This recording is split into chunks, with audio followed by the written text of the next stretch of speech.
Pornim de la cele două numere din România Literară, apărute anul trecut și în care, prin consultarea unor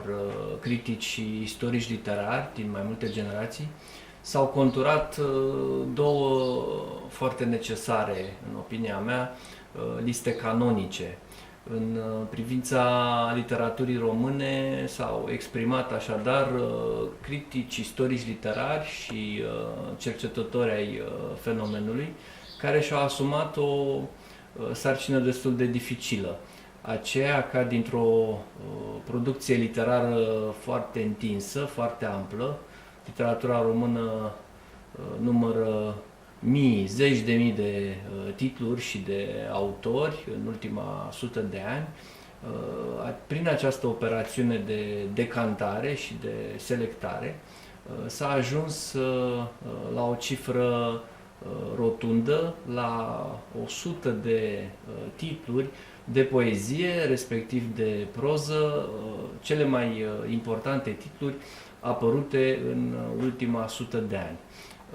A fost un moment publicistic și critic important și distinct și un mod de a omagia într-un fel nu numai simbolic, ci și profesional centenarul. Adică centenarul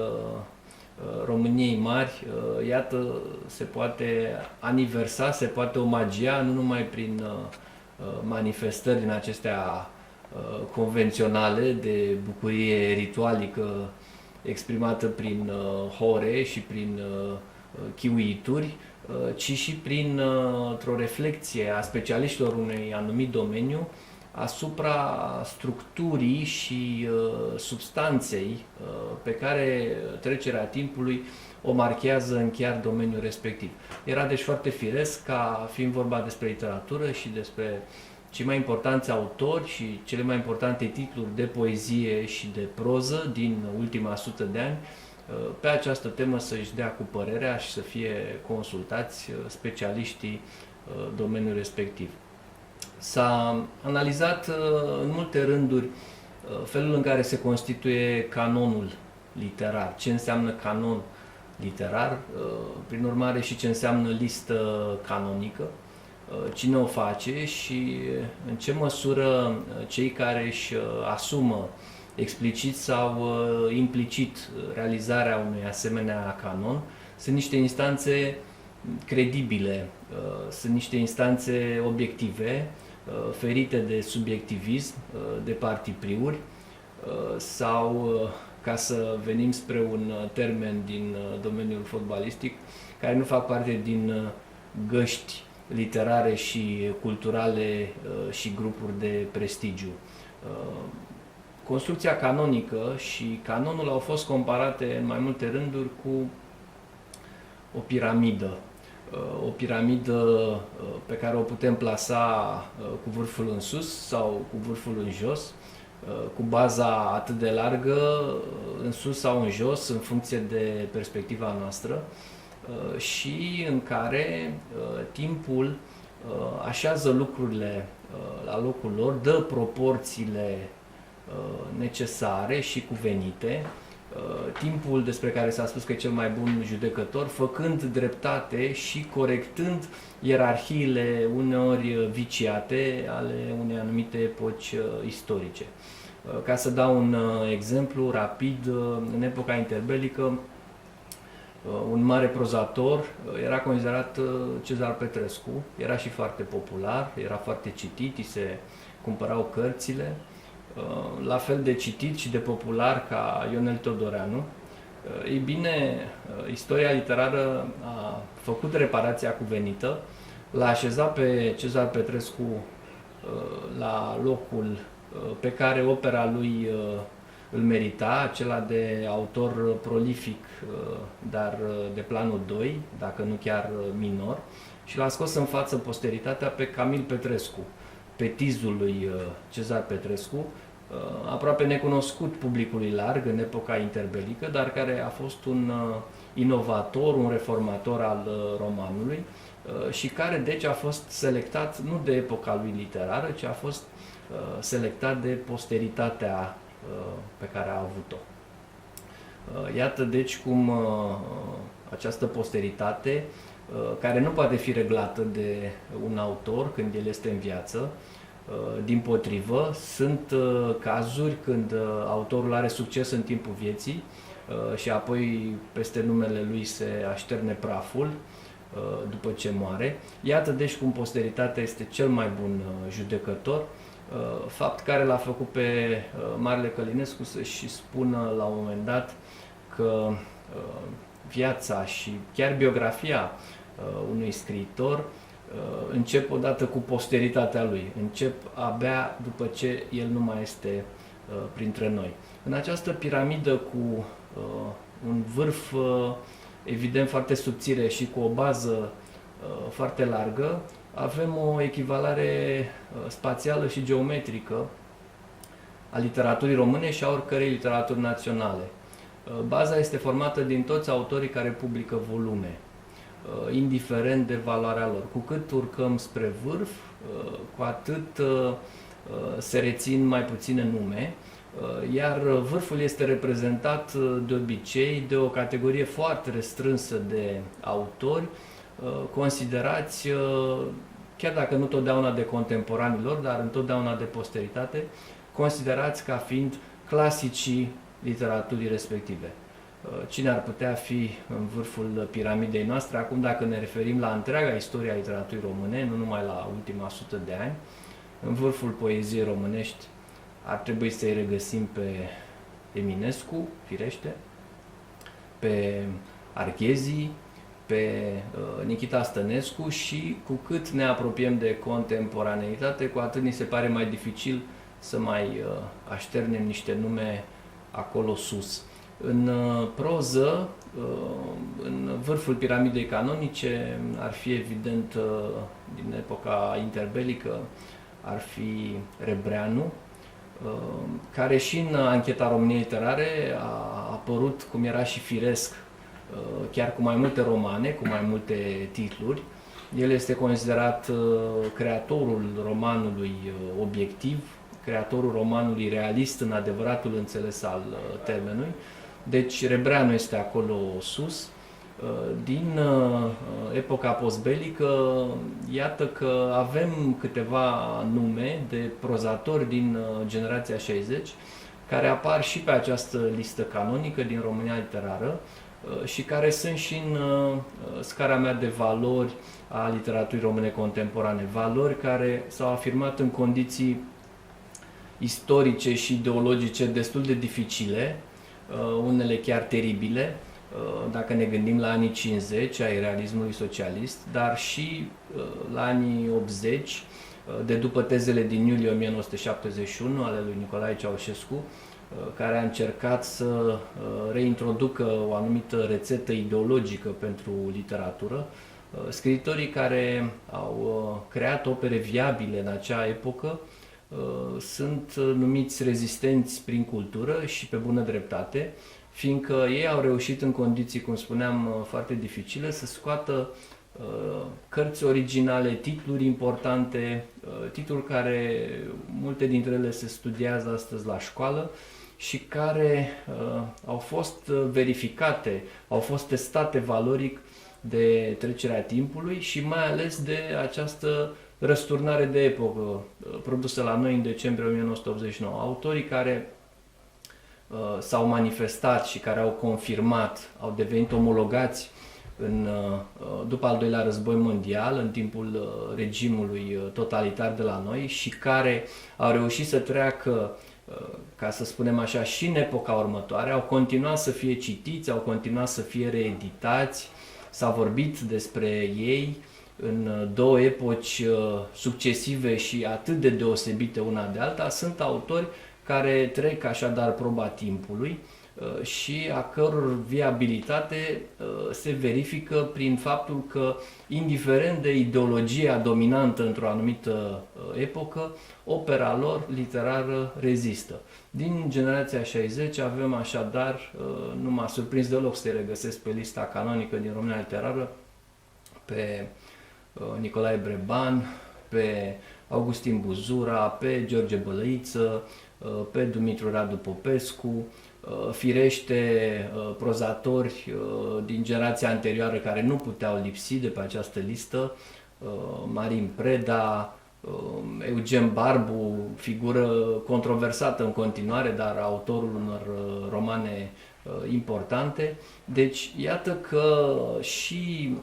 literatura mai apropiată de noi în timp, literatura pe care o plasăm chiar sub titulatura de contemporană, literatura scrisă de autori afirmați după al doilea război mondial, iată chiar și această literatură a devenit deja clasică, a devenit canonică, am putea spune chiar că a devenit patrimonială.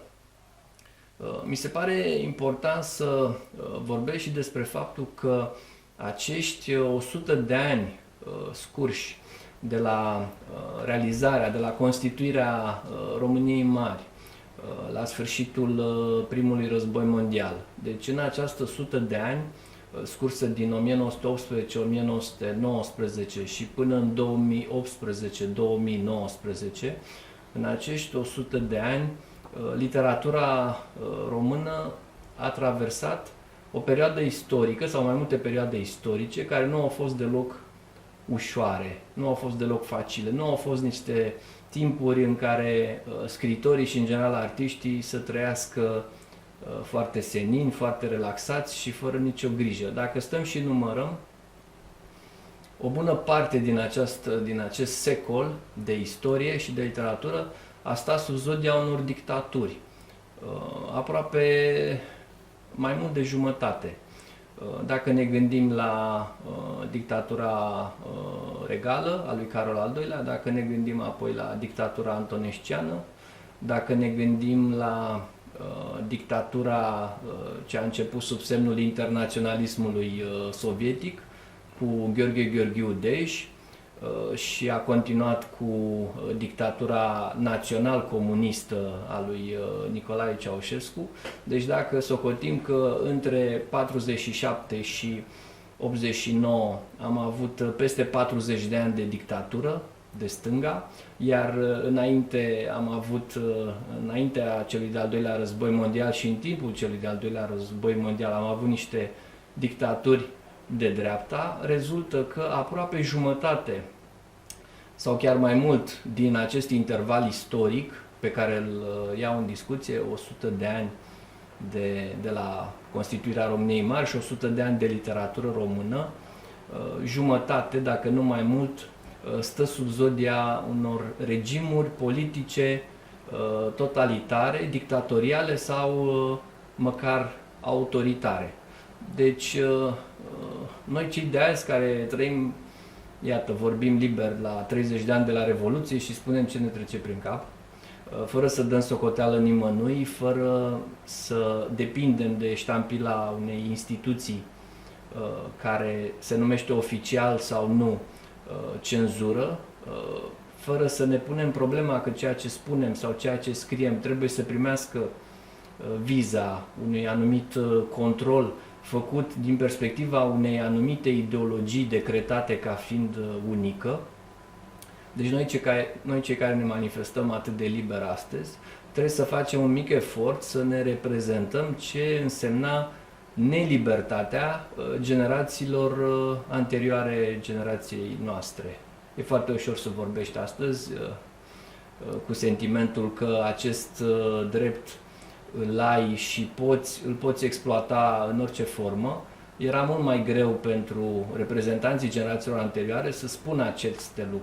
aceleași lucruri, cu un ton firesc și să aibă sentimentul că între ceea ce gândesc și ceea ce exprimă pe hârtie, cu instrumentele specifice scriitorului, nu trebuie să existe nicio diferență. Așa se explică că mulți dintre scriitorii care s-au manifestat la noi, mai ales în proză, după al doilea război mondial, în epoca totalitară despre care vorbeam, nu au un stil tranzitiv literar, nu au directitate și nu au nici măcar referențialitate, în sensul că ei nu pot face un realism pur, un realism propriu-zis și nici nu pot decupa fotograme ale realității înconjurătoare pe care să le transleze în universul lor literar, fie acesta ficțional sau neficțional. Ei întrețin niște raporturi foarte complicate și foarte complexe cu realitatea istorică și socială înconjurătoare, tocmai pentru că nu au libertatea de a o decupa pe aceasta într-un mod nemijlocit. S-a și spus de aceea că realismul socialist din literatura română a fost socialist, dar nu a fost realism. Grila, perspectiva, unghiul de atac, să spunem așa, a realității înconjurătoare era doctrina unică a socialismului și a comunismului. În schimb, literatura care urma acest unghi de atac era o literatură propagandistică, o literatură mincinoasă, o pseudo-literatură, deci ceva care nu se ridica la platforma de gratuitate și de idealitate a artei adevărate. Ei bine, prozatorii generației 60 au adus în terenul literaturii române, au readus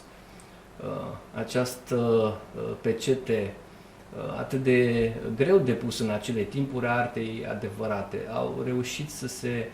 reconecteze cu modelele realismului și ale modernismului interbelic, i-au reabilitat, deși nu era nevoie pentru că publicul nostru era foarte cultivat în acele vremuri, i-au reabilitat pe mari scriitori, unii dintre ei marginalizați în epoca interbelică. Să ne gândim de pildă că Hortensia Papadabengescu, una dintre marile figuri ale prozei noastre și o reformatoare a romanului românesc, a fost marginalizată și a murit în sărăcie, nu mai putea să publice în anii 50. Să ne gândim în poezie la Bacovia, la Arghezi, la Blaga, printre numele cele mai importante din poezia interbelică, interzise, puse la index și marginalizate în anii realismului socialist. Deci, scriitorii pe atunci tineri ai generației 60 au refăcut cursul firesc de evoluție în literatura română, s-au reconectat cu modelele viabile din epoca interbelică și au restabilit astfel un lanț care este foarte important în literatura română și în orice literatură națională, în orice cultură, un lanț al continuității, un lanț chiar al organicității unei literaturi. Niciun scriitor din nicio generație și din nicio epocă istorică nu apare dintr-un vid sau dintr-o eprubetă. Nu este un produs de laborator. În măsura în care este un scriitor adevărat, el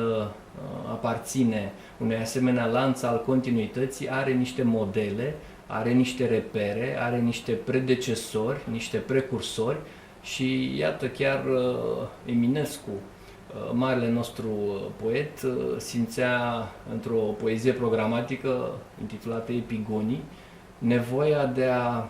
vorbi foarte frumos, de a scrie un adevărat omagiu simbolic la adresa unor precursori mai degrabă modești ai generației și ai lui Eminescu însuși. Din poezia lui Eminescu rezultă că acești precursori sunt mai importanți decât el însuși. Skavinsky, Prale și alte nume care ne provoacă astăzi un anumit amuzament dacă le comparăm cu numele lui Eminescu însuși. Deci chiar acest mare poet simțea nevoia să adere la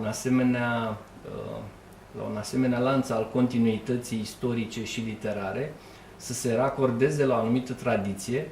pe care, firește, în pasul 2 urma să o reformeze,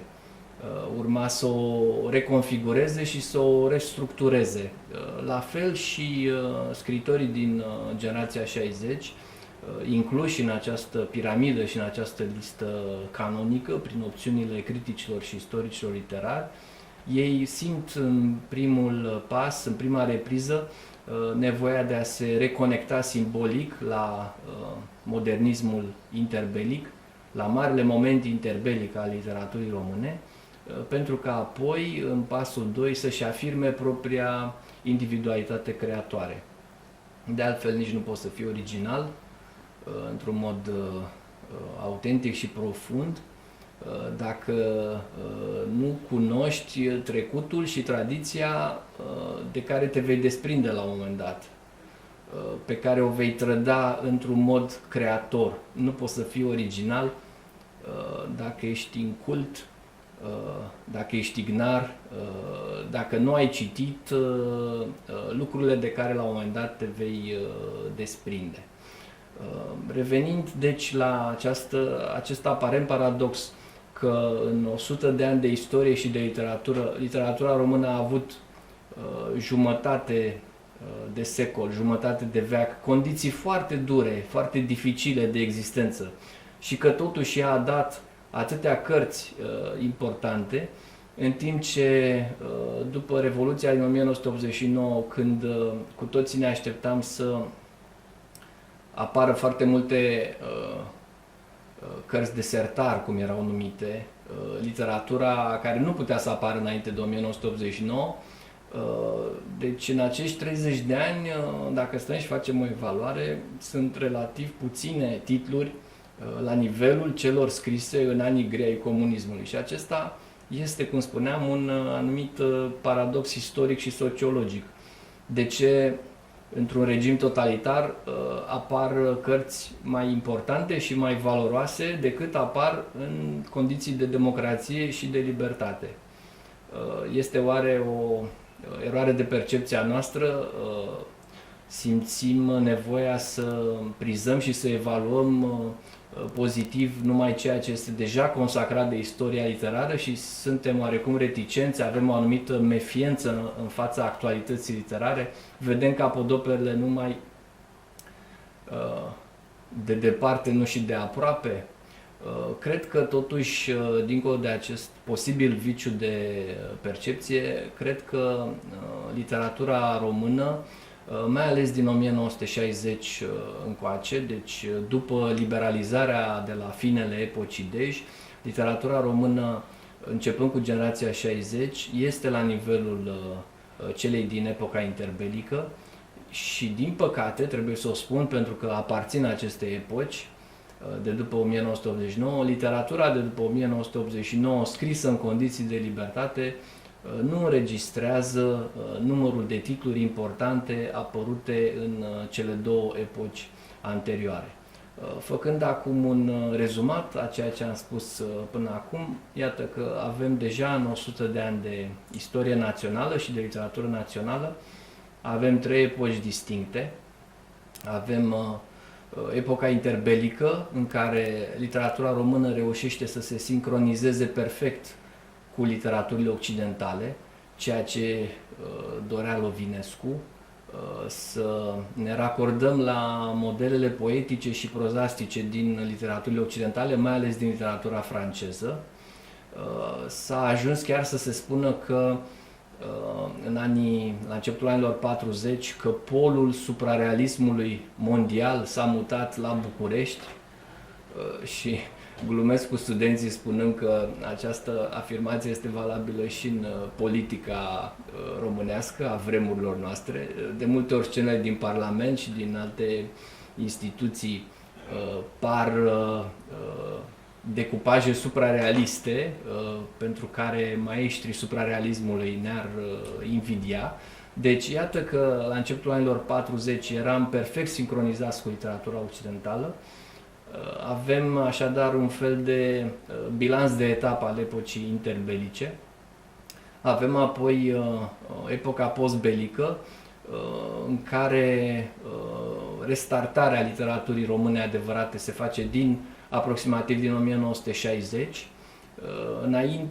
Înaintea acestei date avem anii 50 ai realismului socialist opac și compact, în care totuși apar, chiar și în acele condiții oribile, apar măcar 3 titluri importante în proza românească: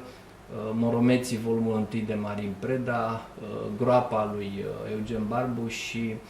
Cronică de familie a lui Petru Dumitriu. Din anii 60, spuneam, literatura își revine, se însănătoșește, redevine literatură și ceea ce este între 1960 și până în decembrie 1989 are toate caracteristicile unei epoci, nu numai unei epoci istorice, ci și ale unei epoci literare distincte de cea precedentă. În fine, o a treia și ultimă epocă este cea de după decembrie 1989, epoca post-revoluționară, care deja are și ea 30 de ani. Marcăm deja 30 de ani, 3 decenii de libertate. Și aici aș face observația că este o epocă de transformări uluitoare, nu atât în literatură, care pare să fie cu un pas în urma realității, cât în realitatea socială.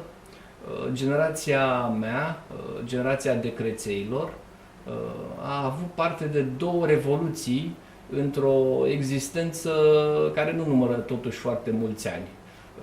Aveam 15 ani la Revoluția din decembrie 1989, am trăit-o, am văzut-o de aproape, am trăit-o pe propria piele, deci am asistat în direct și nemijlocit la o revoluție istorică și socială care a pus capăt comunismului în toată Europa de Est. Este o șansă unică pentru cineva să participe la o asemenea revoluție, să ia parte la ea. Deci am trăit o asemenea revoluție, pentru ca în anii 2000 să trăiesc și să trăim, toți cei din generația mea, o a doua revoluție, care nu mai este o revoluție istorică și socială, este o revoluție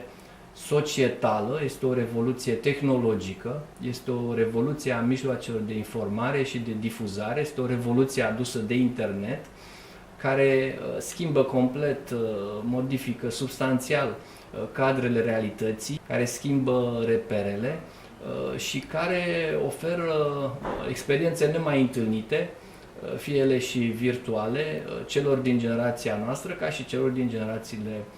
precedente. Deci, în 46 de ani, câți am până în prezent, am trăit două revoluții, o revoluție istorică, anticomunistă, și o revoluție tehnologică, o revoluție a internetului și a globalizării, care face posibil comunicarea instant la mii de kilometri distanță, difuziunea spectaculoasă prin rețele capilare care erau de neimaginat înainte. Cu asta mă apropii și de final. Am mai dat acest exemplu. Înainte de Revoluție, prietena mea de atunci și care este soția mea de acum, locuia într-un apartament în Balta Albă, în blocul lor nefiind instalat telefon. Făcuseră nenumărate cereri de a li se instala telefon, dar nu s-a putut. Până la apariția telefoniei mobile în România, ei nu au avut telefon. Și pentru a putea discuta cu ea, pentru a putea vorbi cu ea, ea venea la metrou, unde erau niște telefoane din acelea cu fise, în care băgai un leu, sunai și după un minut îți lua moneda și trebuia să bagi încă o monedă pentru a continua conversația. Am practicat și eu acest sport al vorbitului la telefon cu monede de un leu, lucru pe care dacă le explici astăzi unor copii, unor adolescenți, nici nu înțeleg despre ce vorbești, cred că glumești, nu au reperele necesare de istorie și de cotidian postcomunist pe care tu le cunoști prea bine. Și de o asemenea manieră putem trata și evenimentele pe care generația noastră, evenimentele cotidiene, le-a trăit nemijlocit. De pildă, cozile la alimente din anii 80, rațiile la ulei, la zahăr, la carne, la salam și așa mai departe. Felul în care stăteam la cozi uriașe pentru a veni acasă cu 2-3 sticle de lapte și 2 borcanele de iaurt. Dacă spui asemenea povești de viață, asemenea istorii de viață celor din generațiile următoare care s-au născut după 1989, ei înclină să creadă că le spui povești, le spui bazme, că ești într-o dispoziție în aceasta ludică și că glumești, asemenea lucruri neputând de fapt exista în realitate. Prin urmare, cred că unui critic și istoric literar de astăzi, pe lângă această funcție de sortare, evaluare, clasificare și ierarhizare a cărților din epoca lui literară și din toate epocile, pe axa de istoria literaturii române, pe lângă funcția de a da un sens și o perspectivă canonică acestor apariții editoriale, de a contribui cu puterile lui la constituirea unui canon al literaturii române, unui critic literar îi revine și această sarcină sau funcție de a traduce în termenii unei anumite epoci ceea ce s-a întâmplat în epoca anterioară, de a fi un fel de punte de comunicare și de înțelegere între epoci foarte diferite, beneficiind de avantajul participării existențiale la aceste epoci sociale și istorice extrem de diferite între ele. Așa cum bunicii noștri ne povesteau ce a fost în război, ce a fost în timpul foametei, ce a fost înainte de război, noi avem datoria morală și profesională de a spune mai departe celor de după noi ce a fost în timpul comunismului, în ce fel se contura realitatea cotidiană atunci și, nu în ultimul rând, cum explicăm paradoxul că în timpul comunismului au apărut atâtea cărți importante, atâția autori semnificativi și, în general, atâtea produse artistice care au fost consacrate de trecerea timpului. Timpul este și va rămâne cel mai bun judecător și nu pot decât să trag speranța că ceea ce producem noi, ceea ce realizăm noi, cărțile pe care le scoatem, scrisul literar sau critic cu care ne îndeletnicim, vor trece și ele această probă a timpului și vor fi receptate pozitiv în epoca următoare cu mentalitatea ei specifică